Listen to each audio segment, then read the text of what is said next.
Hello and welcome to another Betfred Sports video right here in the Quest Media Network studio. Now Peter, there's only one place to start from the weekend. It was the F1 Grand Prix in Dubai, mired in controversy, Max Verstappen, the new world champion. But like I said then, it came at a cost for Lewis Hamilton. What did you make of it? Well, frankly, I thought it was a farce. You can't start making rules on the hoof like that. Everybody assumed that it would be a procession when that safety car came out. Not that I'm an expert on this, but even I know that once you completed like 50 odd laps, and it's clear that Hamilton had won it. Then there was the crash. There was one lap to go, and then he had better tyres or tyres more suitable to the conditions. Verstappen, and went past Hamilton, which he would do at that level of competition. And if it were the other way around, it would be that Red Bull would be freaking out about it, just like Mercedes are now. And you say he's champion, he might not be champion because they could overturn that. They've got something like I think 90 odd hours to do it. They've certainly got to make the decision by Thursday, and so it could be dealt with in the courts. But up until that moment, what the Grand Prix had done was create this fervour of interest. It was incredible. It's a bit like boxing when you've got two fantastic athletes going head to head, boxers, and they make out they don't like each other. But you know, or we should know, that they are competitors at the highest levels of the sport. And afterwards you saw Hamilton congratulate Verstappen for his achievement. They are basically rivals who are, I won't say best mates, but they respect each other. There's a mutual respect between them, isn't there? And that's what happens with boxing, and it should happen in other sports who are on the fringe of trying to compete with professional football, like rugby league and others, where you pick out personalities. Don't just have a one-track battle between the drivers, but have it between the constructors as well. Create the excitement, and that's what happened. And the whole nation was behind Hamilton. And then we come to the BBC. Lewis Hamilton has, it's been affected in terms of the Sports Personality of the Year. Before that race, Lewis Hamilton was he third to win it? And now he's not even in the top six, is that right? This is bizarre to me. I mean, in my previous life, I have actually been on the panel to select the shortlist for the Sports Personality. And I know all the effort that goes in, lots and lots of meetings, we can imagine with the BBC, lots of cake and coffee drank. But the bottom line was, it wasn't a knee-jerk reaction, as it seems to be now, because at 8:30 this morning, the BBC announced the shortlist of 6, and there's no Hamilton. So presumably they must have had a reserve to go in if he didn't win, but he should have been in anyway, because it's still a fantastic achievement. And when they say personality, well, he was a personality because he was so magnanimous in defeat, wasn't he? He went over and congratulated the so-called champion at the moment. So the list is, Betfred have Raducanu, who's the outright, and she has been for some time, favourite, 1-20 to win it. Tom Daly, Betfred have him at 10-1, second favourite. Tyson Fury, there's question marks whether he actually wants it anyway. Well, he's threatened legal action if he's considered. Well, he is going to be considered. He's 28-1. There's public vote on Sunday, of course, so it'll all be decided then. Adam Peaty, the swimmer, 50-1. And then Raheem Sterling, 100-1. I mean, why Raheem Sterling, right? Okay, he's very good internationally. He was one of our top 3 players in the Euros when we got into the final. We beat by Italy. And he's overtaken Maguire, which I agree with actually, but certainly not the captain, Harry Kane. He's the one who should have been up there. Now, presumably the judges who made this shortlist of 6 must have decided that Sterling should be on it as opposed to Kane, because Sterling was in the City team that won the title. So he does edge it there, and he was a star player for England.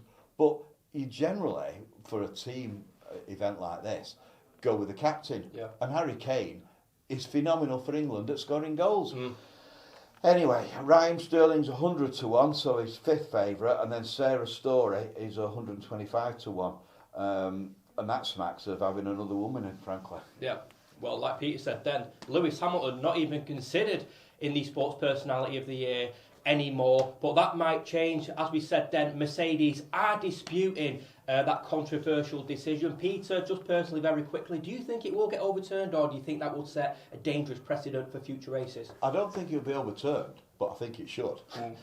Because you can't start making rules on the hoof like that and just decide, just to make it more exciting, we'll have a race off for one lap, when the other guy is so far ahead, 2 seconds ahead of them, and 2 seconds is an enormous distance in Grand Prix, the speed they go. So they should have just done what they're supposed to do and have a procession. And all right, it wouldn't have been as dramatic at the end, but it wouldn't have sparked this enormous amount of controversy. Yeah. I mean, I reckon that the vast majority of these petrol heads who are into this, what is now an exciting sport, would be on the side of Hamilton, because he's got to that position to win it before the safety car went out. Yeah, absolutely. Well, as Peter said then, Raheem Sterling is now 100 to 1 to win the Sports Personality of the Year. His penalty helped Manchester City to a 1-0 victory over Wolverhampton Wanderers in the Premier League on Saturday. Peter, what did you make of that game? I didn't think City were personally up to box myself. I don't even think it should have been a penalty. No, it shouldn't. So I think it could have been a draw. I thought they were incredibly lucky, City, as many of the top teams were at the weekend. United were lucky as well, and Chelsea. So, there was lots of luck, and Liverpool. So there was incredible good fortune for the top teams. Yeah, absolutely. Peter said then, United also scraped a 1-0 victory at Norwich, courtesy of a Cristiano Ronaldo penalty. Peter, they call him Penaldo for a reason, but he always converts, doesn't he? He does. He just sets his stall out, he stares down the gun, and he looks as if he's going to score, and he always does, frankly. And it's tremendous, and what a difference he's made to Manchester United this season. You do wonder where they would be without him. Yeah. Looking at Ralph Rangnick, he's come in, I think we mentioned it on last week's video, he's come in, he set out his stall, he's basically said all these egos currently involved with a team, well, they're not even there at the moment, the likes of Paul Pogba, you either want to stay at the club or you don't. There should be no begging these players. Is that the kind of manager United need at the moment? He's my sort of manager. Yeah. I absolutely love it. This is Manchester United, the team that produced Dennis Law, Bobby Charlton, George Best. We do not need players like Paul Pogba ruling the roost. You go in that superstore, it's all about Paul Pogba. Yeah. Well, it shouldn't be. No. It should be about Manchester United. Yeah. Players like Brian Robson, top professionals, Eric Cantona, who realise their position. They're just stepping through this great, fantastic club like Manchester United, an institution, and for Paul Pogba to lay the law down. If you don't want to play, get shut. Yeah. Same with Martial as well. Just get shut. If you don't want to play, hard luck. See ya. We've got plenty of young players coming through, and it'd be better really if United came fourth in the table and just scraped into the Champions League, rather than start begging people like Paul Pogba. Looking ahead to this week's fixtures, on Tuesday night, City and United are both in Premier League action. United make the trip to Brentford and Manchester City host Leeds United. First of all, let's take a look at that Brentford tie. Obviously, United will be making a trip down there. It's a new stadium, a new club in the Premier League. Peter, what are the odds looking like for this one? Well, United are odds on 17 to 20 to win that game. Ronaldo, not surprisingly, Betfred have him 11 to 4 to score first. Cavani, who hasn't figured that much under the new era, he's 10 to 3 to score first. And one of my favourite players, as you know, Mason Greenwood, he's 4 to 1 to score first. Bruno and Rashford. Bruno out of form, I've got to say, and Rashford about 9 to 2 to score first for United at Brentford tomorrow night, Tuesday night. And then, of course, we have got Manchester City hosting Leeds United. Raheem Sterling, he'll be hoping to build on that penalty from Saturday. Peter, the odds for this one, please. Well, we haven't actually done the goal scorer odds yet, but I do know that Sterling is 6 to 1 to score the first goal. And to celebrate his nomination to the shortlist for the Sports Personality of the Year. Betfred have City 1 to 7 to win, so clearly odds on. Leeds 18 to 1. They're struggling for goals, aren't they? But they were unfortunate against Chelsea. It was a great game, that. A draw is 8 to 1. 8-1. Well, I think City have got to up the game now, and I just wish he'd stop messing about with the starting lineup, make up his mind what his top team is. Maybe, just maybe, stick with the same 11. Yeah, that might be an idea. But like Peter said earlier, Manchester City, Manchester United, Chelsea and Liverpool, all very fortunate to pick up victories at the weekend. How does that shape up the top four race? Well, those three are breaking away now. City are 8-13 to retain the title. Liverpool 11-4 with Betfred. Chelsea 5-1. And then next up we've got United at 80-1. Spurs 150-1. West Ham 250-1, which is the same price as Arsenal. And then for a top four finish, which United fans are hoping that United achieve. United are the favourites amongst those chasing pack to get a top four finish. The 4-6 to finish in the top four.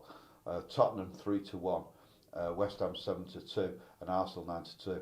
So although those aren't particularly attractive, United being odds on, this is the time to get on them before Ralph's regime sort of kicks in. Yeah. Just very quickly, let's touch up on Everton under Rafa Benitez. Is the pressure mounting on him now? I mean, I saw a video, because they were obviously beating at Crystal Palace on Sunday. I saw a video from the away section, the Everton fans calling, just saying, you're a fat Spanish waiter. Is that acceptable? Is that what you should be doing to your current manager? I know there was a bit of animosity when he first took over, because he previously managed Liverpool. What's going on there? Well, they clearly don't like him. No. And often the away support are the most loyal supporters.